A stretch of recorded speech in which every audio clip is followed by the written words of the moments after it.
गुरुर्ब्रह्मा गुरुर्विष्णु गुरुर्देवो महेश्वर गुरुर साक्षात परब्रह्म तस्मै श्री गुरुवे नमः। श्री पीताम्बरा पीठाधीश्वर महाराज जी के श्री चरणों में नमन करता हूँ।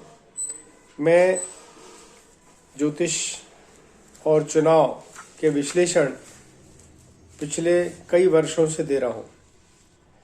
10वीं लोकसभा के संभावित परिणाम भी मैंने दैनिक जागरण झांसी में दिए थे और जिसमें मेरी पहली भविष्यवाणी थी कि राजीव गांधी दोबारा प्रधानमंत्री नहीं बनेंगे। अक्षरशः सत्य हुई। उसमें और भी चुनावों के परिणाम थे, उसको आप देख सकते हैं। जब से वाईफाई सिस्टम शुरू हुआ है तो मैंने उत्तर प्रदेश विधानसभा के चुनावी परिणामों का विश्लेषण 6 फरवरी 2022 को दिया था। वो भी मेरे YouTube पर लोड है, उसे भी देखा जा सकता है। उसके बाद गुजरात और हिमाचल के विधानसभा चुनावों पर भी मेरा 15 नवंबर 2022 को ज्योतिषीय आकलन और विधानसभा चुनाव मैंने प्रस्तुत किया था। आज मध्य प्रदेश के चुनाव विश्लेषण पर मेरी नज़र है और उसी का विश्लेषण मैं आपके सामने दे रहा हूँ। इस समय 2 प्रमुख पार्टियां मध्य प्रदेश के चुनाव में उभर कर आ रही हैं। एक है ruling party Bharatiya Janata party और दूसरी कांग्रेस। भारतीय जनता पार्टी को इस समय माननीय नरेंद्र मोदी जी, यशस्वी प्रधानमंत्री जी लीड कर रहे हैं और मोदी जी की जो कुंडली मुझे मिली है, जिसमें उनका अभी 2023 में 20 मई 2023 से और 25 अप्रैल 2024 तक उनकी कुंडली में मंगल में गुरु का अंतर चल रहा है। मंगल उनका लग्नेश है और गुरु उनकी कुंडली का धनेश और पंचमेश है और धनेश पंचमेश होकर के जनता भाव में बैठा हुआ है। इस समय मंगल में गुरु में शुक्र का अगर और डीप इसका एनालिसिस करते हैं तो 31/12/2023 तक मंगल में गुरु में शुक्र का अंतर चल रहा है और जो शुक्र है वो इनके राजस्थान में बैठा हुआ है। शुक्र का जो नक्षत्र स्वामी वो स्वयं शुक्र है और सब लॉर्ड जो है उसका सूर्य है और वो भी राज्य भाव में बैठा है। अतः ये जो 5 राज्यों में जो चुनाव हैं, इसमें मोदी जी की वॉइस और जनता की वोट की कनेक्टिविटी बहुत अच्छी रहेगी और सूर्य जो है इनका राजेश भी है। गोचर में सूर्य जो है वो 18 नवंबर से 1 दिसंबर तक सूर्य शनि के नक्षत्र में है और शनि भी इनके 10th भाव में बैठा हुआ है। इस तरह से जब रिजल्ट डिक्लेरेशन होगा 3 दिसंबर को, उस समय सूर्य बुध के नक्षत्र में होगा। बुध भी 10th भाव में है और बुध गोचर भ्रमण में लग्न में चल रहे हैं। अल्टीमेटली ये कहा जा सकता है कि नरेंद्र मोदी जी का जो भी जनता से वायदा वो कर रहे हैं उसको जनता बहुत अच्छे से समझेगी। बीजेपी का भी जो समय है, बीजेपी की जो कुंडली मैंने देखी है उसमें भी बीजेपी को इस समय सूर्य पराक्रमेश है बीजेपी की कुंडली का भी और वो भी अच्छी पोजीशन में चल रहा है। मैं इसके बाद चूंकि दूसरी प्रतिद्वंदी पार्टी राहुल गांधी जी की कांग्रेस पार्टी है और कांग्रेस को इस समय ऑन ग्राउंड जो लीड कर रहे हैं या नेतृत्व प्रदान कर रहे हैं वो माननीय राहुल गांधी जी हैं। राहुल गांधी जी का भी शुक्र में सूर्य का अंतर चल रहा है जो 31 मार्च 2024 तक है। राहुल जी का जो सूर्य का अंतर है, सूर्य इनका लग्न में है और सूर्य का जो नक्षत्र स्वामी है वो मंगल है, वो भी लग्न में है, और सूर्य का जो सबलॉर्ड है वो शुक्र है, वो द्वितीयस्थ है।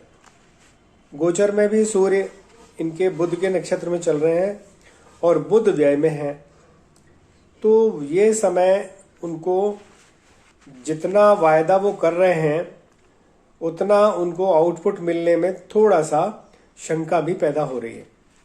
हालांकि राहुल जी का जो दशमेश है वो शनि है, वो गोचर में राहु के नक्षत्र में चल रहा है और राहु कुंडली में 9th भाव में है, जो कि 10th भाव का व्यय भाव है। परंतु राहु 9th में भाग्य भाव में बैठे हैं गोचर वश या गोचर भ्रमण के तहत। तो वो जो है स्थिति ये बना रहे हैं कि भाग्य का साथ मिल सकता है। और वैसे राहु जो है इस समय गोचर में मीन के चल रहे हैं और मीन राशि इनके लाभ भवन में है। तो जो उनको सत्ता के करीब लाने की जो उनकी तैयारी चल रही है उसमें वो सफल होंगे, ये तो समय ही बताएगा। परंतु समय उनका भी ठीक चल रहा है।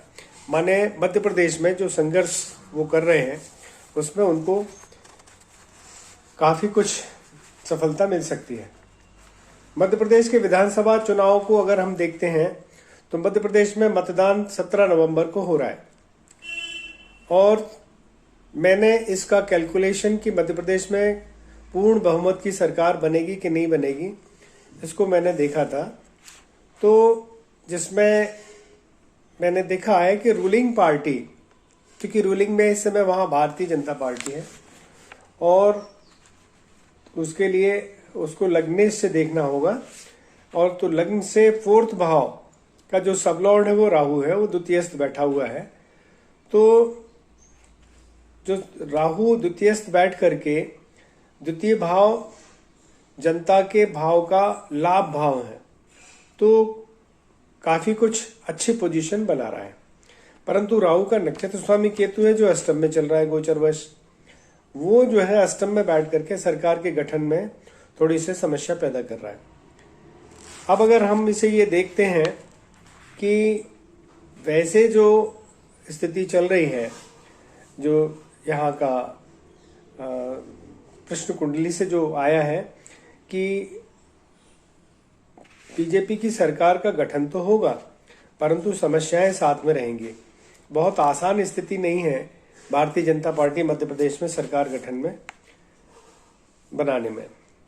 फिर भी बहुमत से भाजपा सरकार बनाएगी, जो मेरी प्रश्न कुंडली का उत्तर है। क्योंकि प्रश्न कुंडली में लग्नेश लग्न में बैठा हुआ है और लग्नेश शनि है और शनि लग्न में बैठा हुआ है। शनि मार्गी है, अभी मार्गी हो चुका है, तो काफी प्रभावशाली है और शनि के ऊपर कोई नेगेटिव इफेक्ट नहीं है। अब मैंने देखा कि बीजेपी की सरकार अगर बनेगी तो विधायक कितने जीत के आएंगे, इसको मैंने अपने एक विकल्प एस्ट्रोलॉजी मेरी है जिसके हिसाब से मैंने इसके विकल्प बनाए थे 6, 110 से 116, 117 से 123, 124 से 130, इस तरह से मैंने 5 विकल्प बनाए थे। और उन विकल्पों का जब कैलकुलेशन किया तो नंबर 3 पर जो है आता है 124 से 130 विधायक।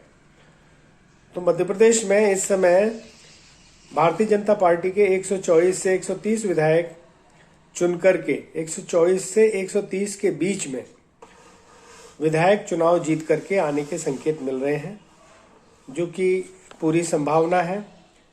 मेरी भविष्यवाणी है कि मध्य प्रदेश में भाजपा की सरकार का गठन होगा। दूसरी भविष्यवाणी है कि मध्य प्रदेश में भाजपा के 124 से अधिक 130 के बीच में विधायक चुनाव जीत कर आएंगे।